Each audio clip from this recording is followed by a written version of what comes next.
সামান্য ইব্রাহিম নবীকে বলল, এই ইব্রাহিম, এই তুমি তোমার মহব্বতের জিনিসটাকে আমাকে দান করো তো। এইটুকু কথা, সামান্য কথা। আল্লাহ বললেন, ইব্রাহিম তুমি তোমার মহব্বতের জিনিসটাকে আমাকে দাও। তো ইব্রাহিম নবী চিন্তা করছে, আমি সবথেকে মহব্বতের প্রিয় আমার কে পৃথিবীতে? বলল, ভাবতে ভাবতে দেখলো না, আমার ছেলে ইসমাইলই আমার সবথেকে আদরের সন্তান, ওকে খুব বেশি ভালোবাসি। উনি চিন্তা করলেন, আল্লাহ চেয়েছে মহব্বতের জিনিসটা, অতএব দিয়ে দিই মহব্বতের জিনিসটা। সঙ্গে সঙ্গে ছেলেকে করলো কি, গলায় ছুরি চালিয়ে আল্লাহর রাস্তায় কুরবানি দিয়ে দিল। কোরআন বলছে, আল্লাহ বলে, ওরে ইব্রাহিম, আমি তোমার ছেলে জবাই করতে বলিনি, আমি তোমার কাছে চেয়েছি মহব্বতের জিনিসটা দাও। আমি তোমাকে দেখতে চেয়েছিলাম তুমি আমাকে বেশি ভালোবাসো না তোমার ছেলেকে বেশি ভালোবাসো। তোমার ছেলেকে কুরবানি করতে হবে না, ছেলের বদলে একটা দুম্বার কুরবানি হয়ে গেল। আল্লাহ পাক তার টাইটেল দিল কি জানেন? আল্লাহ পাক টাইটেল দিল খলিল। ইব্রাহিম খলিলুল্লাহ। ইব্রাহিম মানে আল্লাহর অন্তরঙ্গ বন্ধু। জোরে বলে। এই তো সহজ ভাষা, এটাকে এত জটিল করছেন কেন? ধর্মটা খুব সহজ সরল। আমরা যত রকম জটিল করে নিয়েছি, জটিলটা কিভাবে করেছি দেখবেন। ইসলামে বলা আছে মাথায় কিছু দিয়ে তুমি নামাজটা পড়ো।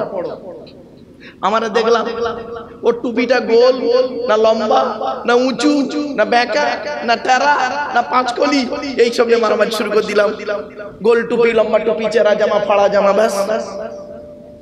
ইসলামে বলা হয়েছে সতরটাকে ঢাকো। সতর ঢাকো মানে লজ্জাস্থানটাকে ঢাকো। আমরা কি করলাম? ঢেকেছে কিনা দেখিনি, কি দিয়ে ঢেকেছে ওইটার উপরে ফতোয়া দিচ্ছি। ও পায়জামা পরে নামাজ পড়েছে, ওর নামাজ কবুল হয়ে গেছে। ও লুঙ্গি পরে নামাজ হয়েছে, ওর নামাজ মকবুল হয়ে গেছে। ও প্যান্ট স্যুট বুট পরে নামাজ পড়েছে, ও কাফের হয়ে বেঈমান হয়ে গেছে। নিজে নিজেই ফতোয়া তৈরি করে দিলাম। বুঝতে পারছেন তো সর্বনাশটা কি করেছি? ছোট্ট একটা প্রশ্ন করি আপনাদের, বলুন দেখি। বক্তারা আপনাদেরকে বলেছেন, আলেমরা বলেছেন, হাদিসও এসেছে, মানুষ মরে গেলে কবরে আপনাদের প্রশ্ন হবে, আমাকে প্রশ্ন জবাব দিতে হবে। মান রব্বুকা, তোর রব কে? মান নবিয়ুকা, তোর নবী কে? মা দীনুকা, তোর দ্বীন কি?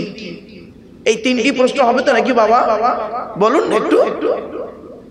আচ্ছা, কোনদিন কোন বক্তা বলেছেন যে তোর কবরে একটা এক্সট্রা প্রশ্ন হবে, মা সিলসিলাতুকা?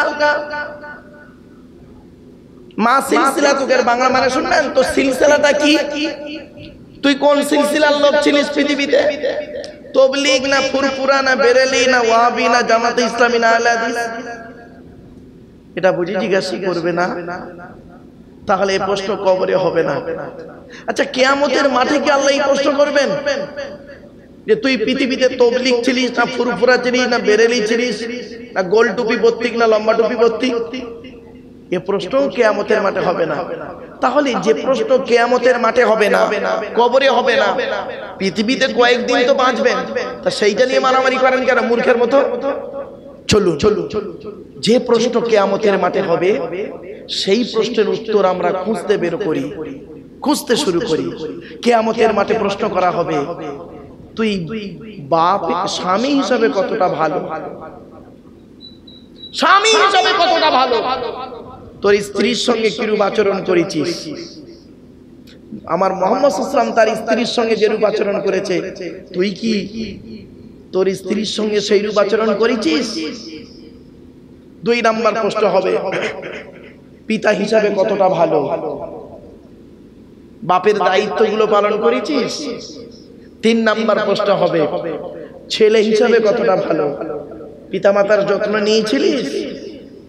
4 নাম্বার প্রশ্ন হবে, ভাই হিসাবে কতটা ভালো, ফারাইজি অংশটা বোনকে দিয়েছিলিস? 5 নাম্বার প্রশ্ন হবে, দুলা ভাই বা দেওর, কি বললাম বাবা? দুলা ভাই বা দেওর হিসাবে তুই কতটা ভালো ছিলিস? মা বোনেরা ভালো করে শুনে নিন, নবীজি বলেছেন, নবীজির কাছে একদিন মেয়ে ছেলে এসে বলছেন, হে নবী, আমরা পৃথিবীতে কাকে বেশি ভয় করব? নবীজি বললেন, একজন লোককে বেশি ভয় করবে, ওই লোকটার কাছে বেশি যাবে না, খবরদার যাবে না, মরণের মতো ভয় করবে। মৃত্যুকে যেমন ভয় করো ওই লোকটাকে তেমন ভয় করো। বলল লোকটার নাম কি? নবীজি বললেন ওটা হলো তোমাদের দেওর। আমরা এত বোকা মেয়ে ছেলে, আমার মা বোনরা একটু ভুল করে, নারায়ে তাকবীর, নারায়ে তাকবীর, আওলাদে মুজাদ্দিদুজ জামান, আল্লাহু আকবার। আমার বাপেরা, নবীজি বললেন তোমরা দেওর থেকে দূরে সরে থেকো। দেওর মৃত্যুর মতো। আশ্চর্য, আমার মা বোনরা দেখবেন ভাসুরকে দেখে ভক্তি মানে লজ্জা করে, আর দেওরের কাছে একটু খোলামালা হয়ে যায়। ওরে মা বোন, দেওর থেকে তুমি লজ্জা করো। বাস্তব রাসূলুল্লাহর হাদিস। কিয়ামতের মাঠে প্রশ্ন হবে মামা হিসাবে কতটা ভালো, খালু হিসাবে কতটা ভালো। খালু বোঝেন বাবা? খালু হিসাবে মামা হিসাবে কতটা পারফেক্ট তুমি ছিলে পৃথিবীতে। কিয়ামতের মাঠে প্রশ্ন হবে ফুপা, কি ফুপা বলেন তো নাকি বাবা? ফুপা হিসাবে কতটা ভালো, আর চাচা হিসাবে কতটা ভালো। বাপ মারা গেছে, ভাই মারা গেছে, ভাইয়ের ছোট ছোট সন্তান বেঁচে আছে, আর তুমি চাচা বেঁচে আছো, ভাইপোদের সম্পত্তি নিজের নামে রেকর্ড করে নিলে। তুমি আবার হাজী সাহেব বলো, তোমার হজই আল্লাহ কবুল করবে না, তোমার নামাজই আল্লাহ কবুল করবে না। 8 নাম্বার হলো, 9 নাম্বার প্রশ্ন হবে কিয়ামতের মাঠে দাদু হিসাবে কতটা ভালো। কি বললাম বাবা? দাদু। আচ্ছা দাদু কি ছেলে ছেলে বাপকে বলেন? তাই তো। বাপের বাপকে দাদু বলেন তো নাকি? দাদু হিসাবে কতটা ভালো। অনেক দাদু আছে দেখবেন 4টে ছেলে, বড় ছেলেরা পয়সা দেয়, বড় ছেলের ছেলেকে বেশি করে কোলে করে নেয়, আদর যত্ন করে। মেজো ছেলেটা গরিব, তার অত ইনকাম নেই, মেজো ছেলেটা নাতির প্রতি গুরুত্ব কম। সেজো ছেলেটার বোম্বাই একটা বড় দোকান আছে, সোনার দোকান, অনেক টাকা পাঠায়। তাই ভগবতীপুর বাজারে একটা দোকান ছিল গোপনে, সেজো ছেলের নামে লিখেই দিল। মনে রাখবেন 4টে ছেলে, একই বিচার তুমি যদি করতে না পেরেছো বাপ, কিয়ামতের মাঠে তোমাকে জাহান্নাম ছাড়া কোনো রাস্তা হবে না। তোমার নামাজও বাঁচাতে পারবে না, তোমার রোজা বাঁচাতে পারবে না, তোমার দাড়ি টুপি বাঁচাতে পারবে না। মনে রেখো। 10 নাম্বার হলো নানা হিসাবে কতটা ভালো। মেয়ের বাপকে নানা বলি, তাই তো? মায়ের বাপকে আমরা নানা বলি। নানা হিসাবে কতটা ভালো। অনেক দাদু আর অনেক নানা আছে দেখবেন এত অভদ্র, তারা কি করে দেখবেন নাতিদের সঙ্গে কথা বলে গালি দিয়ে, ভালোবেসে গালি দিচ্ছে। খবরদার নয়। আবার অনেক ব্যক্তি আছেন এত মূর্খ, এতটাই ইসলাম সম্পর্কে অজ্ঞ, তারা কি করে, নবীজি আমার ফাতেমা ছেলে হাসান হুসাইনকে খুব ভালোবেসেছে, তাই আমি মেয়েকে খুব ভালোবাসি, মানে নবীর সুন্নত আদায় করি। ওরে মাথা মোটা মুসলমান, নবীর যদি কোনো পুত্র সন্তান থাকতো, আর পুত্র সন্তানের যদি কোনো ছেলে থাকতো, নবী ছেলের ছেলেকেও ভালোবাসতেন। জোরে বলুন। আল্লাহ তো নবীর পুত্র সন্তান রাখেনি, তাই ভালোবাসেনি। কন্যা সন্তান রেখেছেন, কন্যা সন্তানের ছেলে দিয়েছেন, তাই হাসান হুসাইনকে ভালোবেসেছেন। এটা মাথায় ঢোকে। এ বলে আমরা কি, অনেক মানুষ আছে দেখবেন আমি মেয়ের মেয়েকে খুব ভালোবাসে, মেয়ের ছেলেকে খুব ভালোবাসে, ছেলের ছেলে কত গুরুত্ব দেয় না, ছেলের মেয়ে কত গুরুত্ব দেয় না। শুনে নিন, এই কোরআন বলছি, আল্লাহর কসম করে বলে যাচ্ছি গো বাপ, এই কোরআনে আছে। আমার বাবার কথা নয়, আমার নিজের কোনো আমার নিজস্ব কোনো কথা আপনাদের সঙ্গে শেয়ার করছি না, এই কোরআনের কথা আপনাদের সঙ্গে শেয়ার করছি। আমি আপনাদের অনুরোধ করে বলে যাচ্ছি, আপনারা এই কোরআনকে ফলো করুন। হাতে ধরে বলে দেন চলুন আজকের এই কোরআনের সংক্ষিপ্ত আলোচনা হবে। মা বোনেদের বলি, মায়েরা বোনেরা, আলোচনা করতে করতে আমি জাহান্নামী নারীর কথা বলবো, জান্নাতি নারীর কথা বলবো। আপনারা বাড়িতে গিয়ে ভাববেন, আপনি নিজেই বিচার করবেন, আমার মেয়েটা জান্নাতি না জাহান্নামী, আমার বউটা জান্নাতি না জাহান্নামী, আমার মাটা, আমার মাটা জান্নাতি না জাহান্নামী, আমার নাতনিটা জান্নাতি না জাহান্নামী, নিজেরাই পেয়ে যাবেন এখানে। আমার এই আলোচনার মাধ্যমে নিজেই বিচার করবেন। জাহান্নামী নারীর আলোচনা করব, জান্নাতি নারীর আলোচনা করব, জাহান্নামী পুরুষের আলোচনা করব, জান্নাতি পুরুষের আলোচনা করব। অসুবিধা হবে? ব্যাস, আলোচনার মাধ্যমে আসবে আজকে। এই বাচ্চারা, এই কোন আওয়াজ নাই, চুপচাপ। তবে ওই আলোচনার আগে ছোট্ট কথা বলে নিচ্ছি। চুটকি বলে জানেন তো, মাঝে মাঝে চুটকি, তো ছোট্ট একটা চুটকির মতো কথা বলছি, মনে রাখবেন। এই জন্য বাপের আল্লাহর কোরআন মোতাবেক জীবন যাপন করুন। মা বোনেদের বলে যাচ্ছি, জাহান্নামী নারী হতে যাবেন না। নবীকে একবার জিজ্ঞাসা করা হলো, ইয়া রাসূলুল্লাহ, জান্নাতি নারীর পরিচয় কি, জাহান্নামী নারীর পরিচয় কি? আল্লাহর নবী বললেন, জান্নাতি নারীর পরিচয় হলো যে নারী স্বামীর সামনে যখন কথা বলবে, মাথাটা নিচু করে, চোখটা নিচের দিকে করে, মুচকে হেসে কোমল সুরে কথা বলবে। আর সেই স্ত্রীর কথা স্বামীর মনটা যদি গলে যায়, ওই নারী হলো জান্নাতি। এরপরে বলা হয়েছে, ওই নারী হলো জান্নাতি যে নারী স্বামীর কোনোদিন দুর্নাম বদনাম করে না, স্বামীর কথা মতো চলে, স্বামীর অবাধ্যভাবে জীবন যাপন করে না, স্বামীর প্রতি ভক্তি শ্রদ্ধা সম্মান করে। শুধু তাই নয়, স্বামী যদি কোনো কারণে রাগ করে, দুঃখ পায়, কোনো কারণে স্বামী যদি দুঃখ পায় বা রাগ করে, ওই নারী যতক্ষণ না স্বামীর রাগ ভাঙাবে ততক্ষণ পর্যন্ত গালে কিছুই দেবে না। ওটা হলো জান্নাতি নারীর পরিচয়। আর জাহান্নামী নারীর পরিচয় কি? ওই নারী হলো জাহান্নামী যে নারী স্বামীর সঙ্গে যখন কথা বলে মেজাজ দিয়ে কথা বলে, কর্কশ ভাষায় কথা বলে। অনেক মা বোন আছে দেখবেন, স্বামীর সঙ্গে কথা বলছে কর্কশ ভাষায়, মেজাজ দিয়ে।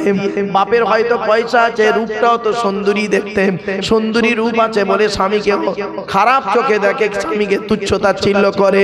আল্লাহর নবী বলেছেন, ওই নারী হলো জাহান্নামী যে নারী তার স্বামীর সঙ্গে যখন কথা বলে কর্কশ ভাষায় কথা বলে, ওই নারী হলো জাহান্নামী।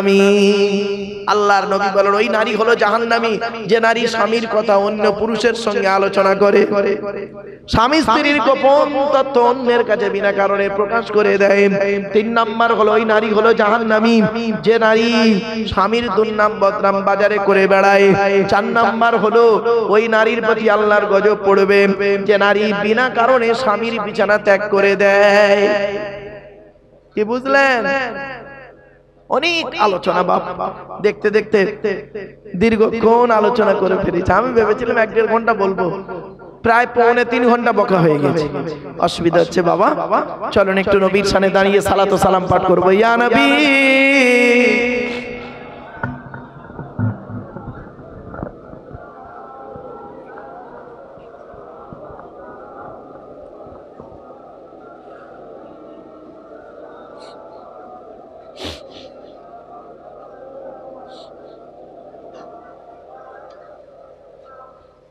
আমার বাপেরা, এতক্ষণ আপনাদের কাছে বিভিন্ন দিক নিয়ে কথা বলছিলাম, কিন্তু হঠাৎ এমন একটা খবর এলো, এই খবরটা যদি আপনাদেরই কারোর হতো খুব বিচলিত হয়ে পড়তাম। বেচারা যার বাপ চলে গেছে সেই বুঝতে পারছে সদ্য এখন। তো যাই হোক, আমরা তাদের জন্য দোয়া চাইব। আবার অনেক মা বোন আছে, বাপ হারা কন্যা সন্তান পড়ে আছে, মা হারা মেয়ে বসে আছে, বাপ হারা ছেলে বসে আছে, মা হারা ছেলে বসে আছে, দাঁড়িয়ে আছে। তো আমার বাপেরা, আসুন আমাদের বাম্মার জন্য দোয়া চাইব, তাদের রুহে মাগফিরাতের জন্য দোয়া চাইব।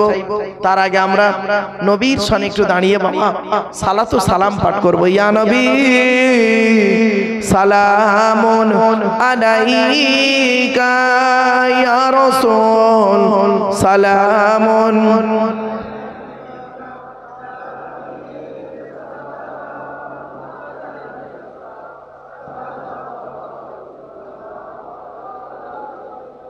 ইয়া নবী সালাম লও আমার, ইয়া রাসূল সালাম লও সবার, ইয়া হাবিব সালাম লও এই জলসার, আমরা যে নাদান গুনাহগার।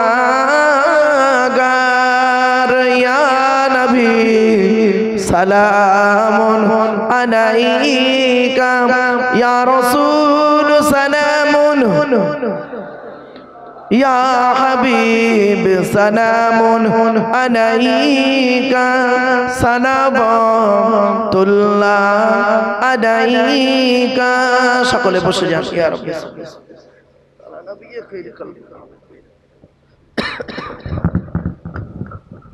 বাবা সকলে বিসমিল্লাহ সূরা সহ সূরা ফাতিহা শরীফ একবার, তিনবার সূরা ইখলাস কুল আল্লাহ বেজর সঙ্গে কয়েকবার দরুদ শরীফ পাঠ করুন। বাড়ির মা বোনেরা সকলে মোনাজাতে শামিল হবেন। মায়েরা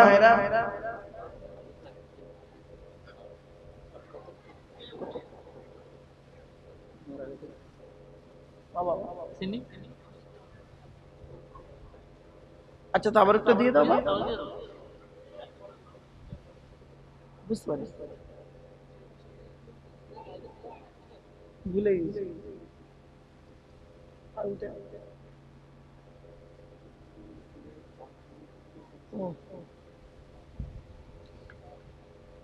আমার বাপেরা, আপনাদের আমি কয়েক কটা কথা বলে যাচ্ছি। দেখতে দেখতে প্রায় 3 ঘন্টার কাছে আলোচনা। মাত্র 20টা আয়াতের আলোচনা করব ভাবলাম, 5টা আয়াত হয়েছে, 4টে আয়াত, 1 2 3 4, 4টে আয়াত, 3 ঘন্টা। তো আমার বাপেরা 8 খতমের উপরে বেশি পড়া হয়েছে। আর যে মানুষটা আমাদের ছেড়ে আজকে চলে গেল, এখনো সে পৃথিবীতেই আছে, মাটির উপরেই আছে, এখনো তাকে মাটির নিচে দাফন করা হয়নি। তবু আমরা তো আপনাদেরকে বলি বাবা, তার রুহে মাগফিরাতের জন্য আমরা দোয়া চাইব। শুধু সে একা নয়, আমাদের সকলের বাম্মা যাদের চলে গেছে বাপ, সকলের জন্য দোয়া চাইব। আপনাদের কাছে আমার একান্ত আবেদন একটা, আপনারা নামাজ পড়ুন, রোজা রাখুন, অর্থ থাকলে হজ করুন, যাকাত আদায় করুন, স্ত্রীর হক আদায় করুন, পিতামাতার সেবা যত্ন করুন, ভাই ভাইয়ে মিলেমিশে চলুন, প্রতিবেশীর উপকার করুন, ভাই বোনের হক আদায় করুন। আর একটা কথা আপনাদের বলি, মানুষের উপকার করতে না পারলে ক্ষতি করতে যাবেন না। উপকার করতে না পারলে ক্ষতি করতে যাবেন না। অনেক সময় আমরা অনেক রকমের ক্ষতি করি, দেখবেন হাতের দ্বারাই ক্ষতি করি, জবানের দ্বারাই ক্ষতি করি। একটা উদাহরণ দিচ্ছি, ধরুন কোন ছেলের বিয়ে হচ্ছে, তা বিয়ে হচ্ছে, ধরুন কেউ দেখাশোনা এসছে, এসে এবার হয়তো জিজ্ঞাসা করলো, ভাই অমুকের ছেলেটা কেমন, দুর্নাম বদনাম করে দিয়ে তার বিয়েটা যাতে না হয়, এরকম একটা কথা বলে দিলাম বা এমন কিছু ইঙ্গিত দিলাম, সেই মেয়ের বাপ চিন্তা করলো যে নিশ্চয়ই কিছু রহস্য আছে, কি এমন কিছু ইঙ্গিত দিলাম, ছেলের বাপ চিন্তা করলো মেয়েটার মনে হয় কোনো বদনাম আছে বা দুর্নাম আছে। খবরদার নয় বাপ, এমন কাজ করো না। আল্লাহ ছাড় দেয়, ছেড়ে দেয় না। তুমি যদি অন্যের বিবাহতে আগিয়ে যাও, আল্লাহ তোমারও নাতি নাতনি দিয়েছে, তোমারও ছেলে মেয়ে দিয়েছে, তোমার বিয়ে আল্লাহ ঠিক সরল সহজ করে দেবে। আর তুমি যদি অন্যের বিয়েতে ভাঙচি দিয়ে কষ্ট দিয়ে দাও, মানে জ্বালা যন্ত্রণা কষ্ট দাও, অত্যাচার করো বিভিন্ন দিক থেকে, তাহলে মনে রেখো তোমার মেয়েকেও আল্লাহ বুড়ি করে রেখে দেবে, বিয়ের পাত্র খুঁজে পাবে না। শুধু তাই না, তোমার ছেলেরও পাত্রী খুঁজে পাবে না, পাগল হয়ে যাবে, টেনশনে পড়ে যাবে। এজন্য বাবা, মানুষের উপকার করতে না পারলে ক্ষতি করতে যাবেন না। মুখ দিয়ে মানুষের উপকার হয়, মুখ দিয়ে মানুষের ক্ষতিও করা যায়। শুনে রেখে দিন, সেদিন আমি পড়াতে বলছিলাম, কথাটা আপনাদের সঙ্গে শেয়ার করছি। জীবের কিন্তু ধার নেই, ধার আছে, জীবের ধার আছে, জীবে ধার নেই। তরোয়াল দিয়ে কাটলে 10 বছর পরে দাগটা মিটে যায়, কিন্তু জীব দিয়ে কাটলে, মানে জীব দিয়ে আঘাত দিলে মরণ পর্যন্ত ভোলে না। আমার স্টুডেন্টরা বলছে 12 এর স্টুডেন্ট বলছে স্যার কি রকম, আমি বললাম ধর আমি তোকে ছড়ির বাড়ি একটা মেয়েকে বললাম ফার্স্ট গার্লসে, বললাম ধর তোকে আমি ছড়ির বাড়ি খুব জোরে মারলাম, এমন একটা মারলাম চামড়া উঠে গেল গা থেকে, তো তুই কতদিন ওটা নিয়ে থাকবি? ওই চামড়ার দাগটা যতদিন থাকবে ততদিন আমার উপরে তোর রাগ থাকবে। তারপর চামড়ার দাগ উঠে গেল, তো স্বামী সংসারে গেলি, তো স্বামী বলল কই মারুফ স্যার মেরেছে, কই দেখি, তো দাগটাই নেই। তখন তুই তোর স্বামীর কাছে অপমানিত হয়ে যাবি, পরবর্তীতে আমার কথাটা ভুলে যাবি, মানে রাগটা তোর কমটা মিটে যাবে, আমার ব্যবহার তোর সঙ্গে যদি ভালো হয় মিটে যাবে, রাগটা থাকবে না, দাগটা থাকবে না।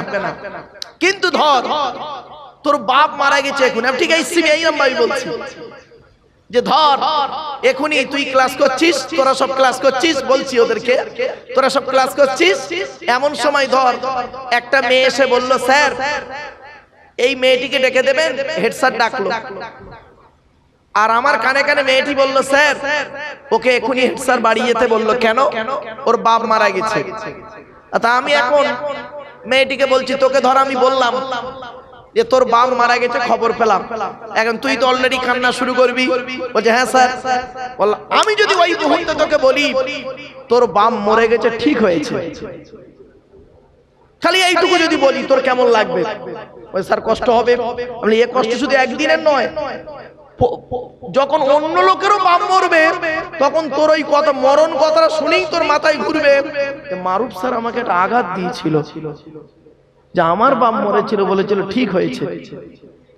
যতদিন এই জন্য বাপেরা শুনে নিন, তরোয়ালের ধার আছে কিন্তু দাগ থাকে না, উঠে যায়, জীবের ধার নেই, জীব দিয়ে আঘাত করলে ওটা মরণ পর্যন্ত রয়ে যায়। এই জন্য দুই ঠোঁটের মাঝখানে দুই রানের বীজখানে হেফাজতকারী হলো জান্নাতি। দুই ঠোঁটের মাঝখানে হারাম খাবার খাওয়া থেকে জিভটাকে ঠিক করুন, বাজে ভাষা বলা থেকে জিভটাকে ঠিক করুন, পরনিন্দা পরচর্চা করা থেকে জিভটাকে ঠিক করুন, লজ্জাস্থানকে হেফাজত করুন। বাবা তাবারুক দেওয়া হচ্ছে, সকলে বিসমিল্লাহ সূরা ফাতিহা শরীফ একবার, 3 বার সূরা ইখলাস কুল হুয়াল্লাহ বেজোর সঙ্গে কয়েকবার দরুদ শরীফ পাঠ করুন।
বাবা যে মানুষটা ইন্তেকাল করলেন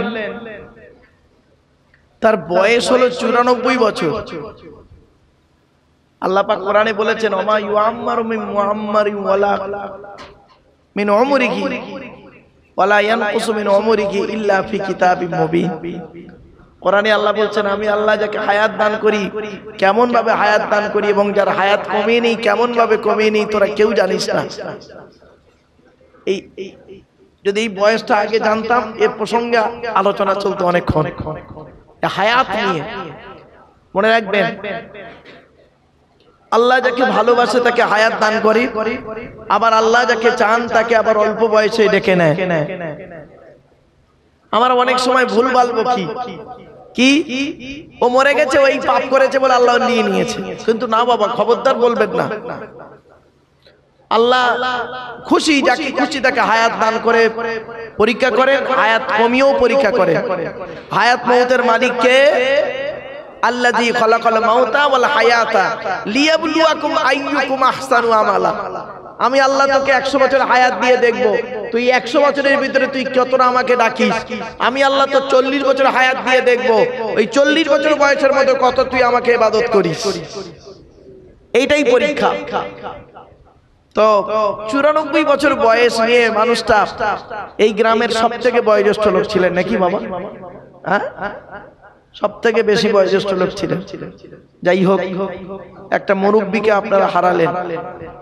আল্লাহ তার কবরটাকে নূরুন আলা নূর বানায় দিক, বলুন আল্লাহুম্মা আমিন। আমার বাপেরা সকলে মোনাজাতে শামিল হবেন। বাপ সকলে পড়তে থাকুন।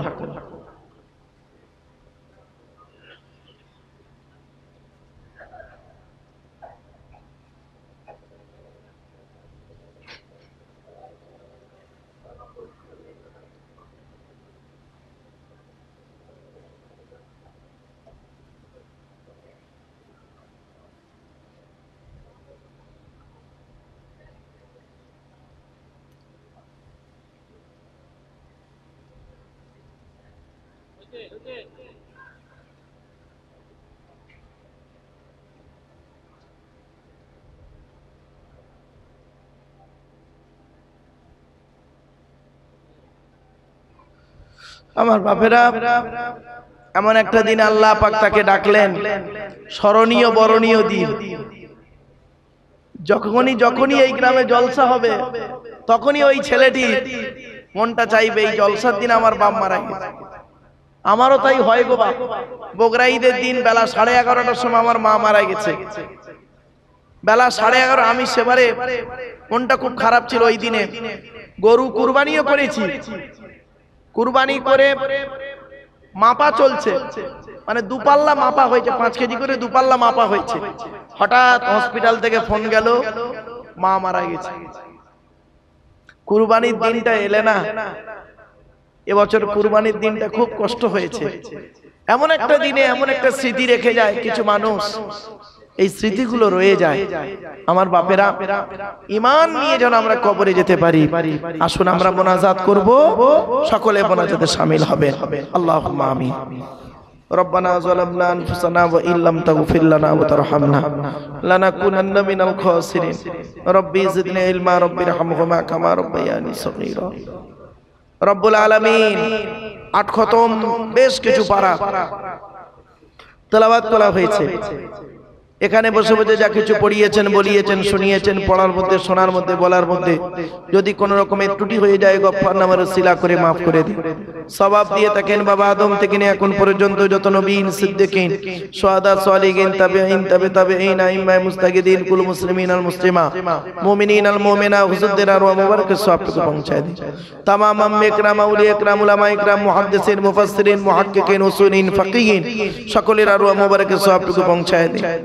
আল্লাহ বড় পীর আব্দুল কাদের জিলানী রহমাতুল্লাহ আলাইহি, খাজা মুঈনুদ্দিন চিশতি আজমিরি রহমাতুল্লাহ আলাইহি, বাহাউদ্দিন নকশবন্দি রহমাতুল্লাহ আলাইহি, মুস্তাফা সানি রহমাতুল্লাহ আলাইহি, ফুরফুরা শরীফ দাদা হুজুর পীর কি রহমাতুল্লাহ আলাইহি, বড় হুজুর, মেজো হুজুর, সেজো হুজুর, নামা হুজুর, ছোট হুজুর, হোসেন মুকরি হিদায়াতুল্লাহ চশিদান, সুফি আব্দুল মুমিন, আল্লামা রুহুল আমিন রহমাতুল্লাহ পীর গণেশ আব্বাসী রহমাতুল্লাহ আলাইহি। এমনি করে আল্লাহ সৈয়দ আহমদ বেরলভী রহমাতুল্লাহ আলাইহি থেকে শুরু করে আলা হযরত পর্যন্ত, হাজী আমদাদুল্লাহ মুআজ্জির মাক্কি রহমাতুল্লাহ আলাইহি শুরু করে জাকারিয়া রহমাতুল্লাহ আলাইহি পর্যন্ত সমস্ত আউলিয়া ইকরামদের আরওয়াহ মুবারকের সওয়াবটুকু পৌঁছায়। রব্বুল আলামিন আমাদের বাপ মা, ভাই বোন, দাদা দাদি, নানা নানি, খালা খালু, ফুফা ফুফু, মামা মামি, শ্বশুর শাশুড়ি, ছেলে মেয়ে, স্বামী স্ত্রী যারা কবরস্থ হয়ে আছে সকলে জিন্দেগীর গুনাহ আযাবকে maaf করে দিন। যারা হায়াতে আছেন তাদের সেবা করার তৌফিক দান করুন। আল্লাহ আমাদের সকলের ঋণ থেকে মুক্তি করে দিন, কন্যাদায়কে দূর করে দিন, সুপাত্র মিলায় দিন। চাষাবাদ, রুজি রোজগার, ব্যবসা বাণিজ্য, কাজ কারবারে বরকত দান করুন। হালালকে গ্রহণ করা, হারামকে বর্জন করার তৌফিক দান করুন। কাফেরদের মোকাবেলা ইসলামকে জয়ী করে দিন। ভাই ভাইয়ের মহব্বত, স্বামী স্ত্রীর মহব্বত, বাপ বেটার মহব্বত, পাড়া প্রতিবেশীর মহব্বত, ভক্তি শ্রদ্ধা সম্মান বজায় রাখার তৌফিক দান করুন আল্লাহ। খাস করে আল্লাহ এই জলসা সভাপতি, সেক্রেটারি, ক্যাশিয়ার কমিটি, বক্তা, শ্রোতা হালাল মাল থেকে তাবারুককে কবুল করে নিন আল্লাহ। মসজিদের সভাপতি, সেক্রেটারি, ক্যাশিয়ার কমিটি, ইমাম, মুয়াজ্জিন, মুক্তাদি, মুসল্লি সুসম্পর্ক বজায় রাখার তৌফিক দান রব্বুল আলামিন। আমার ভাইয়ের বাপ পৃথিবী ছেড়ে চলে গেল আল্লাহ রব্বুল আলামিন, আল্লাহ তার কবরটাকে নূর নালা নূর বানায় দিন। আমাদের প্রত্যেকের মাম্মার গুনাহকে maaf করে দিন আল্লাহ। তার কবরের সওয়াল জবাব সঠিকভাবে দেবার তৌফিক দান করুন আল্লাহ। ওগো আল্লাহ, ওগো দয়াময়, আপনি তো বলেছেন, আপনার রাসূল বলেছেন 60 থেকে 70 উপরে বয়স যাদের হয়ে যায় তাদের অনেক কনসেশন করা হয়। ওগো আল্লাহ, ওগো দয়াময়, আল্লাহ তার বিগত জীবনের গুনাহগুলি maaf করে দিও মাবুদ। ওগো আল্লাহ, ওগো দয়াময়, আল্লাহ আমাদের আমরা যারা হাত তুলেছি, যেটা উদ্দেশ্য নিয়ে হাত তুলেছি, সকলের মনের কামনা বাসনা আপনারা মনে মনে আল্লাহর কাছে চান।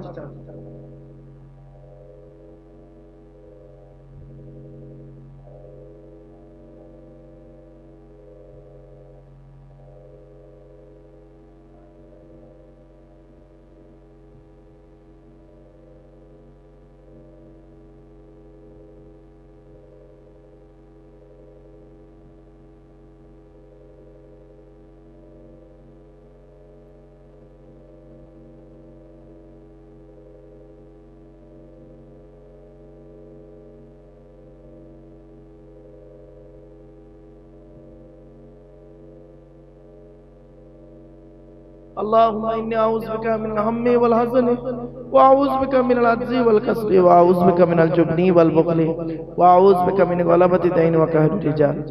আল্লাহ ঋণ মুক্ত, সুদ মুক্ত, জেনা মুক্ত, শিরক মুক্ত, পাপ মুক্ত জীবন যাপন করার তৌফিক দান করুন আল্লাহ। এই জলসাকে কিয়ামত পর্যন্ত জারি রাখার তৌফিক দান করুন আল্লাহ।